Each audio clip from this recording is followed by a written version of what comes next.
Hello everybody and welcome back to the Fintech Times. We're here at Money 2020 Europe in Amsterdam and I'm here today with Chris Goundrill of Cvent. Chris, how are you? Very well, thank you, very well. Really glad to be here and nice blue skies in Amsterdam, which is a bonus. Yeah, you brought the sun with you, thank goodness. Most definitely. It was quite dismal this morning and it was very, very overcast. Yeah. So it's nice. I think everybody's sort of breaking up for the day now, so it's nice that the sun's come out. So you're from Cvent, aren't you? Yes, yes. What's your position there? Sorry, yeah. So I'm Senior Manager for our Enterprise division, so and covering the European market. Oh, fantastic. And so yeah. What do Cvent do? So we are a platform that cover the full event cycle. And when I say full event cycle, we work with companies on their pre-event campaigns, on the event day to look at how we can track the audience, and then also be able to provide the data on what the audience has done on site. So we've got two main audiences. We've got the attendees themselves, in which our main objective is to make sure that they're fully engaged in an event, and every touch point that they experience, that it's in line with what the event objectives are and really promotes what the event's about. And then our other audience would be our clients themselves, and for them it's really been able to show what the return on investment is for that particular event, and we do that by showing the data on what the attendees have been doing, then linking up and integrating the likes of Salesforce to really be able to see how an event does bring the results for a company. Well, that's really fantastic, and I mean, to be at an event like Money 2020, it's one of the biggest, really, isn't it? Oh, so it's massive, and it's great that we are now in a face-to-face environment. I mean, as you can imagine, the last 2 years, the events industry's been through a lot. Yeah. Cvent as a company, we quickly pivoted across to virtual events, and we really saw an increase in the amount of attendees that could go to a virtual event versus physical event, because as you can imagine, you can get someone in front of the computer, they don't have to travel across. And what we're now finding is that we're going back into a face-to-face environment, but let's not forget the power and some of the learnings that we took from the last 2 years in terms of being able to really amplify an event to a virtual audience, because it was working really well. So definitely don't get me wrong, there's nothing like being face-to-face with the likes of yourself, Tyler, but I think it's just knowing that certain audience members, they might not be able to travel to an event, so let's see if we can still attract and still get some messaging through to them, even if they are sat in front of the computer rather than in lovely Amsterdam. Yes. Do you notice, I mean, you touched on that sort of journey, that like sort of the history of events.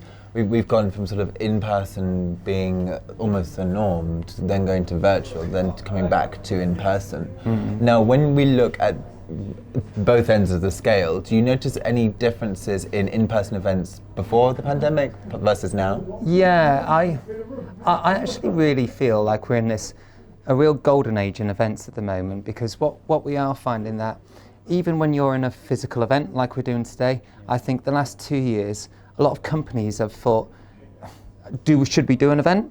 And now that we're out of the pandemic, they are still asking that question, should they still do an event? And for a company like ourselves, it's up to us to be able to give our clients the right amount of data to say, yes, you should be doing it. This is the results that have come from it. So I feel like there's still a bit of nervousness in the industry whether they should go back to how things were. And my honest answer to our clients is no, relook at how your events programs in total, and just pick an event format that suits you. If it means that you're going out to a global audience and you feel like you can do it on a virtual event, it can meet our objectives, then do it, go for it. If you feel like you want to get in those rooms and be able to network face to face, then a physical event is probably the right thing for yourselves. But also how hybrid events are now part of that format, which is completely new. So, like I mentioned earlier, being able to have an event where, you might have people in the room, but you've also got people in front of the screens, being able to engage as if they were there in person. So I firmly believe we're in a really exciting stage in the events, and things really have moved on. Do you find it easier to, this is going to sound like a very loaded question, but in virtual events, you mentioned in the beginning that the attendance was a lot higher.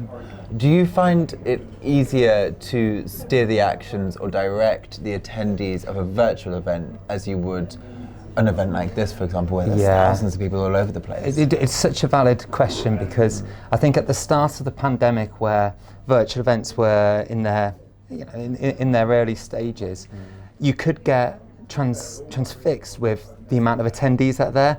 But what you really need to be able to look at is how they're engaging in the event. Have they registered, looked at it for 5 minutes, closed off the laptop, or gone to get a cup of tea, left it going and things, rather than really feel like they're part of the event.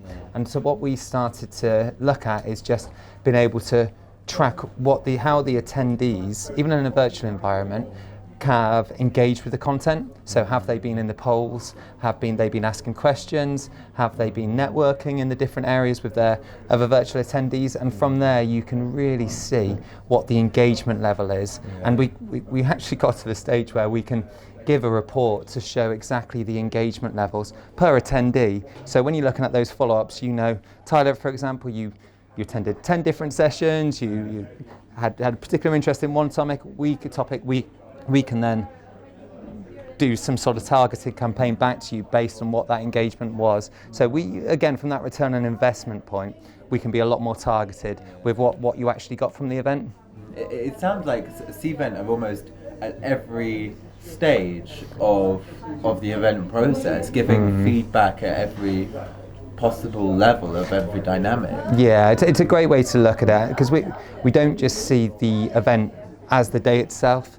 What we really need to be very mindful of is that the first point of contact that we have with you, or our clients have with their attendees, it's got to be something that engages you and makes you want to be at the event itself, and then giving you different experiences leading up to the event to make you excited and to make you think, this is worth 2 days of my time, 3 days of my time.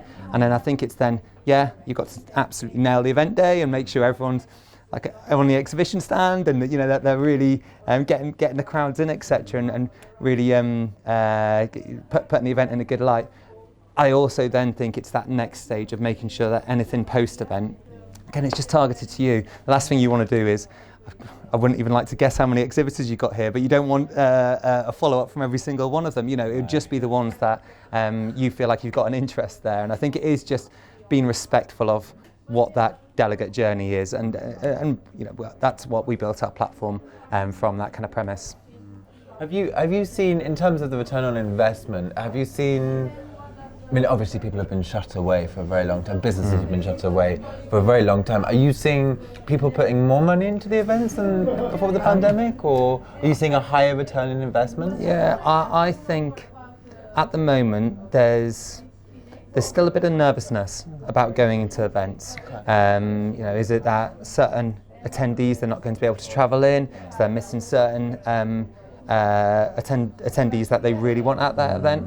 And I feel like we haven't quite kicked in as an industry yet.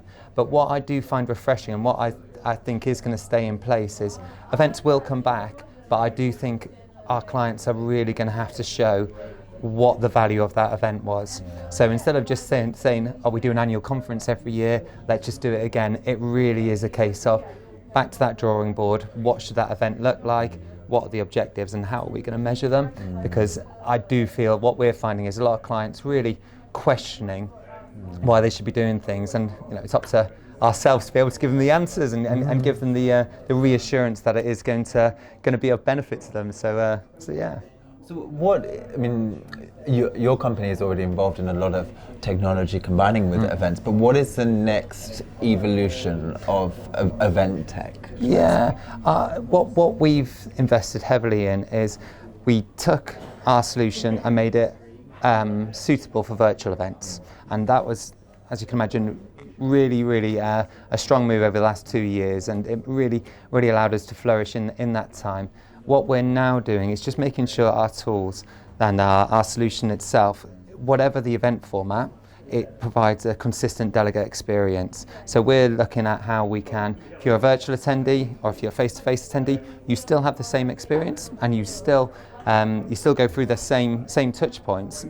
And so it doesn't matter what format you use, you've still got that there. So that's one area that we've really focused on the last last year. And I'd also say just making sure that we are keeping on top of the integrations. So again, things like how our data feeds into the Salesforce and some of the other marketing software that you get there, just so it's not seen as a standalone event, that it's part of a wider campaign.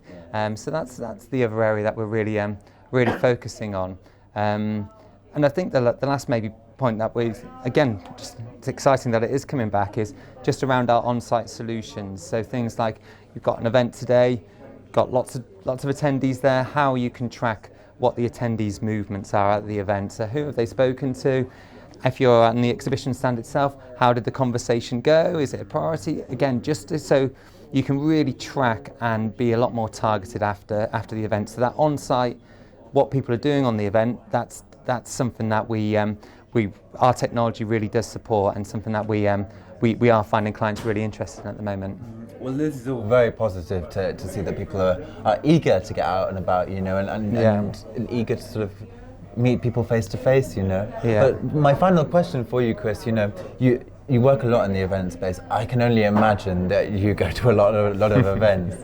But from what you've seen, I mean, it's very early days, we're only on the first day, but from what you've seen so far in Money 2020, was there anything that surprised you? No, I would say it's just from the moment that you enter the building, the registration, it's all seamless there, and you feel like you're entering something that's, it's a special environment, and I think that just continues all the way through. So from what I've seen from the attendee experience, it really is it makes you feel proud to kind of be in that environment. I'm really excited about some of the content. I was fortunate enough to see some of the speaker sessions as well, and I just love the engagement there. It's nice informal settings where people can really feel like they're interacting with the speakers. So yeah, first impressions are very strong, and yeah, fingers crossed it keeps up for the next couple of days. Well, they've done very, very well on it, and we've got 2 more days ahead of us, so let's see how it goes. Excellent. Anyway, well, that was Chris Goundrill from Cvent. And thank you very much for joining us, Chris, and I hope you enjoy the rest of the day. Thank you, Tyler. Really nice to meet you. Thank you.